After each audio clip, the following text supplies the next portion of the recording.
Everybody thought that the tariff chaos was over with. The Supreme Court on Friday nukes the IEPA structure tariffs. Markets breathe for a whole 30 seconds. And then Trump, right back at it again, under Section 122 issues a global tariff of 10%, then raises it to 15%. But not only that, he then warns that if countries play games, they'll get hit with an even higher tariff or something even worse. So this isn't looking like a de-escalation party. There's a lot of people out there hoping and praying that Trump takes this Supreme Court ruling, uses that as a way to walk away from tariffs, and they see that as being very good for the economy and markets. But what's going on right now looks more like escalation with better legal footing.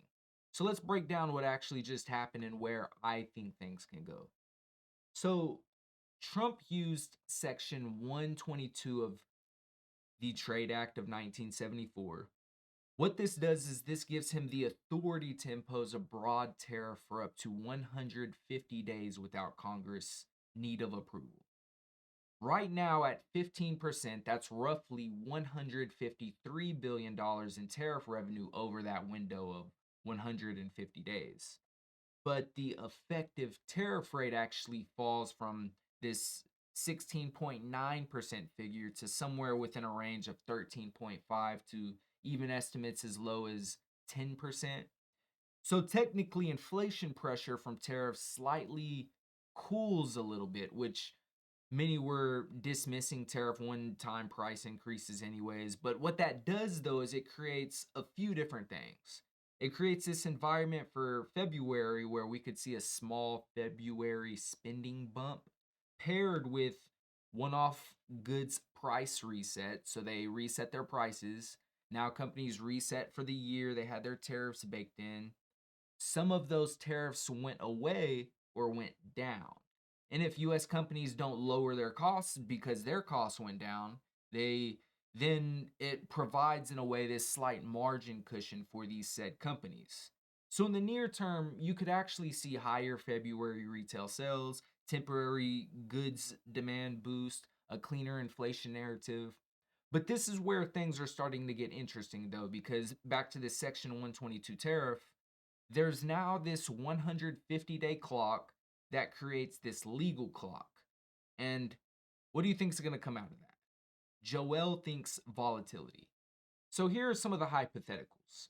Trump imposed this Section 122 global tariff.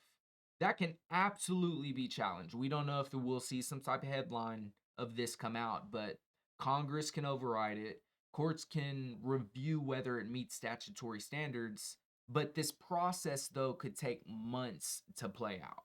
So it looks like we're watching this 150-day geopolitical suspense movie in real time, which alone will raise the FUD index, the FUD being fear, uncertainty, and doubt. And volatility thrives on that. And this is where my opinion that right now people are massively discounting some of the potential scenarios that can play out leading to more volatility. Now, and there's plenty of support backing these, but Section 122 is just the opener. Trump can still use Section 232, which he is still using. This will be those sector tariffs on steels, autos, aluminum. And for now, we haven't heard anything from the Supreme Court on those at all. So those are still in place. They're already launching new Section 301 investigations to determine if there's any engagement of unreasonable or discriminatory trade practices taking place, which could potentially lean, and we'll get into that here in a bit on Anthropic, but they can also use Section 338 from the Smoot-Hawley retaliatory tariffs, and these will be on foreign countries that discriminate against US commerce. So then Trump still has tools like sanctions and asset freezes and banking restrictions. He can ban, embargo, restrict, block, license trade, freeze foreign assets, cut access to US markets, apply secondary sanctions. He just can't license a fee under IEPA anymore. That's it. So everything else is still on the table. Now, back to This piece right here, back to the 301, where I said it could get a little messy. These probes would have to find some type of wrongdoing going on. And whoa, what, like, look at this. What's this looking like? Anthropic accuses Chinese companies of siphoning data from Claude. 24,000 fraudulent accounts, 16 million AI prompts siphoned. I'm sure, and they're already leaning this towards national security framing. So if you're looking for a 301 investigation candidate, China just handed one to you. And we've seen this movie before. What happened last time? Last time, there were sky high China tariffs. Markets were moving all over the place on that news. I was covering it here on this channel. This this right here feels very similar in a way. It just kind of gives that same feel. So right now, markets are currently seeing this 50-50 odds of this June cut. It's going to be within a range depending on how the data comes in. But so far, 125 basis point rate cut is kind of priced in for the year. Anything beyond that, it's a little bit more iffy. But 125 basis point rate cut. That's honestly, expectations are falling down. I honestly lean to the camp that we might not see a potential rate cut this year. It all just depends on the data, though. The labor market stays booming. Inflation has the magnifying glass on it from members of the Fed, so then they don't want to cut on that data. And the economy's like outperforming expectations, but the effective tariff rate is slightly lower than before. Inflation pressures from tariffs marginally reduced. Inflation numbers still near 3%. Economy still growing above 2% when smoothing those government shutdown distortions last year. Labor market seems okay. And then this kind of aligns with how a dovish voice in the Fed is shifting its tone, and that's being Fed Governor Christopher Waller. So he says, look through this tariff inflation and let's just focus directly on the labor market. The labor market was completely booming. If you remember back in January, we more than doubled expectations on that payrolls number. Then everybody got kind of sad reading this because it's like, oh no, like we kind of want y'all to focus on inflation a little bit. Like the tariffs are going down, and now y'all want to talk about the labor market, and the labor market's booming. So that wouldn't provide this setting for them to cut, because what if jobs are fine?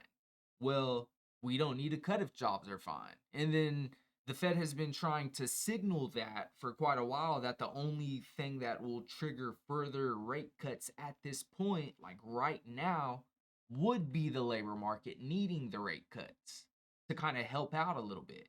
And right now, the labor market, like I said in January, it's not collapsing.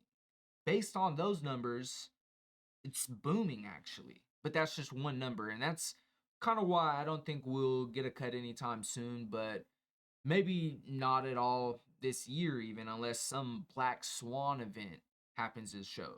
And that's kind of the vibe that I got reading this labor market data signal or noise piece from Fed Governor Christopher Waller, because he kind of phrased it too like, all right, yeah, there's that scenario, but we also got to consider, all right, what if January's jobs might have just been noise? And he then further pointed to 2025's entire payroll growth figure being historically weak. So overall at the Fed right now, we keep hearing the trend from them is that they feel like they're within this range of neutral and they're comfortable waiting. No monetary panic here. We could kind of guess on what the Fed's going to do. But what can we not guess on? What's a little harder to guess, y'all? And I we're probably all thinking it. Trump and tariffs. And I think that's where the volatility is going to come out of, not the monetary policy this in these next few headlines. I mean, you never know. But from these policy shocks like tariffs, think last year and think what we were just talking about with Anthropic. Last year, when China's tariffs escalated to like triple digits, we were all over the places on them charts. And I kind of feel like we're back in that regime. So going forward, I'm going to be watching for a few different scenarios to potentially play out here that I will be trading on. This isn't a recommendation for you to try the same thing. I'm not a licensed financial. I don't know what I'm doing. I can't give you financial advice here, and that's not what I'm intending to do here. But I'm watching for a few different headlines that I'm going to be trading on, mainly from Trump along these lines. And this could be anywhere at some point within 2026, but this is kind of what I'm watching this year. So, Section 301 investigations targeting China at some point. Some big, like, huge blow up from Trump where he goes ranting on Truth Social about it, about how they're trying to cheat the United States. And it will probably be leaned along the lines of AI or intellectual property theft that's going on back there that he's suspecting them of doing. And possibly pressure on the European Union or Mexico, maybe mainly Canada, in my opinion, depending on trade flows and whereabouts. We recently heard of Canada and China potentially working together at some point, and there wasn't seemed to be a fan of that from the current administration. He'll probably also start framing everything from national security point of view and the reasoning behind his decision making, that perceived threat of these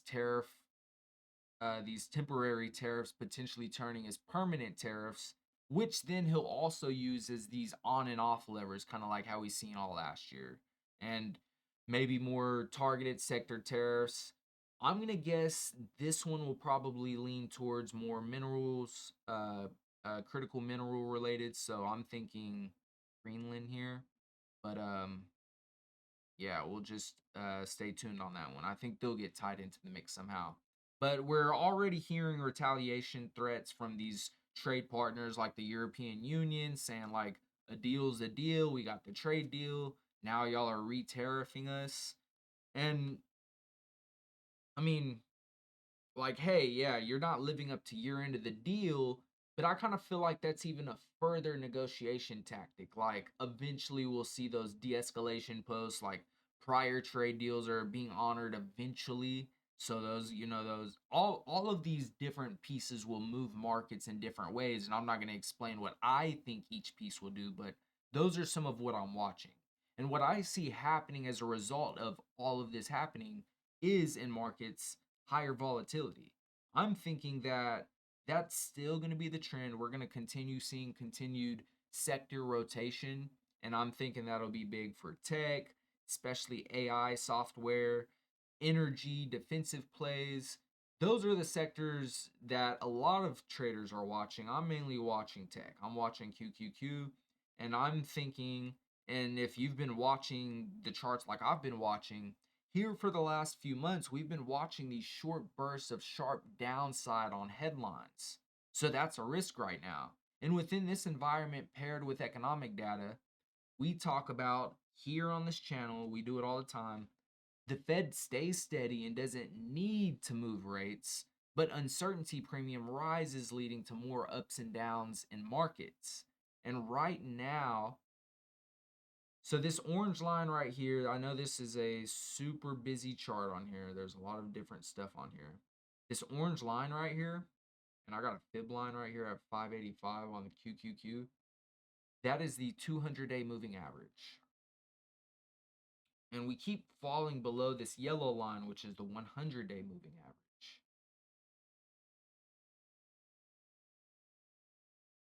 So paired with some of those shocking news articles, what happened last year around Liberation Day? Hmm.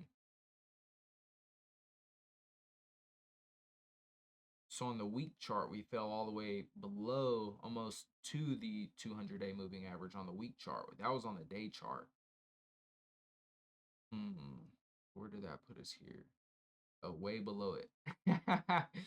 I don't know that we'll see the same drop in magnitude, but I'm thinking though the volatility will still be similar to where it's massive swings on the headlines, just like last year. Like, y'all, we've been here before. So that's what I'm going to be watching. I'll keep on presenting what I think, and y'all could keep coming back to hang out with me, and we'll find out what happens together. I'll see y'all.